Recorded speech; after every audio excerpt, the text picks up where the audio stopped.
আজকের দুপুরের রান্না আমি করলাম, যেহেতু সোমবার ছুটির দিন। টেম্পু ইলিশ, মাথা নষ্ট অবস্থা, কালার হইল এই। কলা তরকারি দিয়া টেম্পু ইলিশ আর টাকি মাছ দিয়ে লাউ। টাকি মাছ দিয়ে লাউ, এই লাউ অন্য স্টাইলে কাটছি, এগুলো সবাই বলা যাবে না, শিখানো যাবে না, ঝামেলা আছে। আর এই এই ইলিশ মাছ কাটার সময়, এই ইলিশ মাছটা আমি আজকে নিজে কাটছি।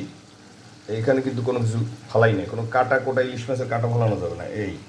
এগুলো সব রাইখে দিয়েছি। এটা কিন্তু ইলিশ মাছের এই যে ফুলকা, হ্যাঁ, ফালানো যাবে না, ফালাইলে পাপ হয়। ইলিশ মাছের ফুলকা ফালাই দেখেই এখন আর ইলিশ মাছ প্রজনন ঠিকমতো আগের মতো করে না, ডিম পারে না। এগুলো ইলিশের ইজ্জতে লাগে, সে মাইন্ড করে। এই জন্য আমাদের মতো দুই একজন যারা আছি, আমরা একটু মাইনে চলি দেখা ইলিশ কিছু পাওয়া যায়, তো টেম্পু পাওয়া যায়। আর কিছুদিন পর টেম্পুও বন্ধ হয়ে যাবে। এখানে কিন্তু এই কাঁটাটা ফালাই নেই, এই যে এই পিঠের উপরের কাঁটা, এগুলি এরকম থাকবে, শুধু এই লেজের এই কাঁটাটা একটু ফালাইছি, ফালাইছি, এটাও থাকবে। এগুলো ডেকোরেশন ইলিশের, হ্যাঁ, এখানে আছে, সব এখানে আছে।